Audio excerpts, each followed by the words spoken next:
PM जनमन आवास योजना के अंतर्गत 50,000 आवास निर्माणाधीन है। स्वच्छ भारत मिशन ग्रामीण के अंतर्गत वर्ष 2026-27 में 2 लाख व्यक्तिगत पारिवारिक शौचालय तथा 505 सामुदायिक स्वच्छता परिसर के निर्माण का लक्ष्य है। सर्वांगीण ये उचित नहीं है। विकास में सहायता देने के उद्देश्य से मूलभूत सेवाओं तथा ये बिल्कुल भी उचित नहीं है। रुपये 3,736 करोड़ का प्रावधान प्रस्तावित है। विकास से संबंधित महत्वपूर्ण योजनाओं तथा प्रधानमंत्री आवास योजना के लिए रुपये 6,850 करोड़, विकसित भारत जी राम जी योजना के लिए रुपये 10,428 करोड़, प्रधानमंत्री जनमन योजना आवास के लिए 900 करोड़, प्रधानमंत्री जनमन योजना सड़क के लिए रुपये 603 करोड़, प्रधानमंत्री पोषण शक्ति निर्माण एवं सहायक योजनाओं के लिए रुपये 1,884 करोड़, राष्ट्रीय ग्रामीण आजीविका मिशन एवं सहायक योजनाओं के लिए रुपये 807 करोड़, स्वच्छ भारत मिशन ग्रामीण के लिए रुपये 400 करोड़ तथा प्रधानमंत्री कृषि सिंचाई योजना के लिए 300 करोड़ के प्रावधान प्रस्तावित है। पंचायत एवं ग्रामीण विकास के लिए वर्ष 2026-27 में रुपये 40,062 करोड़ का प्रावधान प्रस्तावित है। Green budget. मध्य प्रदेश को देश का हरित प्रदेश कहा जाता है। प्रदेश में लगभग 77,000 वर्ग किलोमीटर का वन आवरण है, जो कि देश में सर्वाधिक है।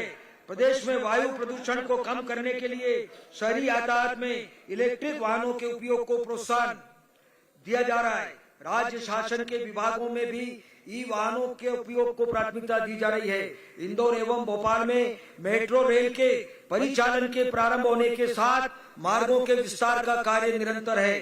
पर्यावरण संरक्षण के प्रोत्साहन हेतु मध्य प्रदेश राज्य में पंजीकृत होने वाले समस्त श्रेणी के इलेक्ट्रिक वाहनों पर मोटरयान कर की पूर्णतः तथा सीएनजी वाहनों पर 1% की छूट दी गई है। इसके अतिरिक्त उत्सर्जन मानक के पुराने वाहनों को रजिस्टर्ड वाहन स्क्रैपिंग सुविधा के माध्यम से स्क्रैप कराने एवं उसी श्रेणी का नवीन वाहन क्रय करने पर मोटरयान पर कर पर 50% तथा अन्य मानकों के वाहनों के लिए 25% की छूट दी जा रही है। माननीय महोदय, छाया मनस्य कुर्वन्ति तिष्ठन्ति स्वयमात्वे फलांदी पर्यात्य वृक्षा सत्पुरा इव, अर्थात वृक्ष दूसरों को छाया देते हैं, खुद धूप में खड़े रहते हैं, फल भी दूसरों के लिए होते हैं, सचमुच वृक्ष सत्पुरुष जैसे होते हैं। वनांचल में निवासरत नागरिकों की वन प्रबंधन में भागीदारी तथा वनों से जीविकोपार्जन का स्रोत निरंतर बनाए रखने के लिए हमारी सरकार निरंतर प्रयासरत है। उल्लेखनीय है कि वन विभाग की गतिविधियों के अंतर्गत इस वर्ष 1,11,00,000 रोजगार दिवसों का सृजन हुआ है। वर्ष 2025-26 में लगभग 2 लाख हेक्टेयर वन क्षेत्र में वनों के पुनरुत्पादन एवं पुनर्स्थापन के कार्य प्रगतिरत है। वर्ष 2026-27 में लगभग 2 लाख हेक्टेयर वन क्षेत्र उपचारित किए जाने का लक्ष्य है। इस वर्ष 5,88,00,000 पौधे रोपित किए जाने के साथ अविरल निर्मल नर्मदा योजना के तहत 5,223 हेक्टेयर क्षेत्र में रोपण तैयारी एवं भूजल संवर्धन कार्य किए गए हैं। इस वर्ष 10 हेक्टेयर क्षेत्र में 5,000 चंदन प्रजाति का वृक्षारोपण किया गया है। प्रदेश में 9 टाइगर रिजर्व के अतिरिक्त सागर जिले में डॉक्टर भीमराव अंबेडकर अभ्यारण्य तथा शोपुर जिले में जहानगढ़ अभ्यारण्य स्थापित किए गए हैं। उज्जैन, सतना, छतरपुर एवं भोपाल के अतिरिक्त ओरछा, धर्म राजेश्वर, मंदसौर एवं बुरहानपुर में सांस्कृतिक वनों की स्थापना की जाएगी। वन भूमि से अतिक्रमण हटाकर पौधारोपण कार्य के लिए नवीन योजना श्रीमती वन वृद्धि से जन समृद्धि तथा निजी भूमि पर पौधारोपण कर काष्ठ की आवश्यकता की पूर्ति के माध्यम से आय का साधन बढ़ाने के लिए कृषि वानिकी योजना प्रस्तावित है। आध्यात्मिक महत्व एवं सांस्कृतिक विरासत के वन क्षेत्रों के संरक्षण की जनजाति देवलोक वनों की संरक्षण योजना नवीन योजना प्रस्तावित है। वन क्षेत्र में केम्पा निधि से माध्यम से रुपये 2,089 करोड़ राशि के कार्य कराया जाना प्रस्तावित है।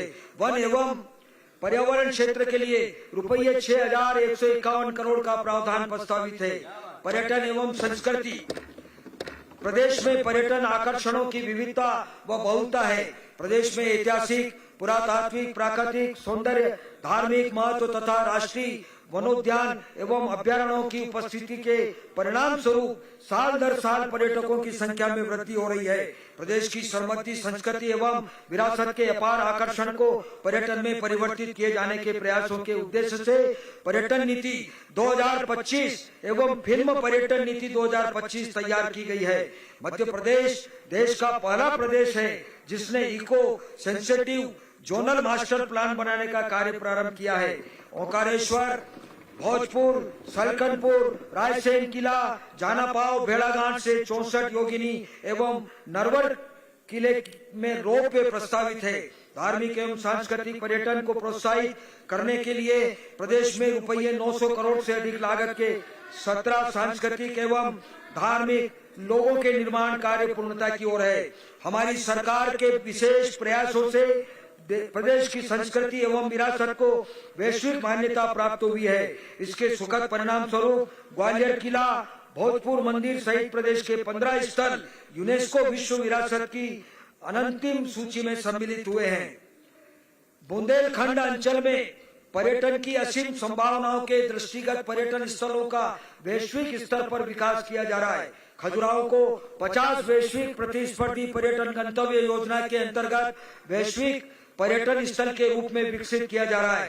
धार्मिक आस्था और ऐतिहासिक धरोहर के संगम ओरछा का विकास आइकॉनिक पर्यटन स्थलों का वैश्विक स्तर पर विकास योजना के अंतर्गत किया जा रहा है। महेश्वर में देवी अहिल्या लोक को एक विशिष्ट सांस्कृतिक केंद्र के रूप में विकसित किया जा रहा है, जिसमें संस्कृति कल्प वृक्ष यात्रा के माध्यम से इतिहास को संजीव एवं प्रभावशाली रूप से प्रस्तुत किया जाएगा। इसी प्रकार ग्राम केरियाखेड़ी महेश्वर को क्राफ्ट हैंडलूम विलेज तथा कुक्षी को क्राफ्ट टूरिज्म विलेज के रूप में विकसित किया जा रहा है।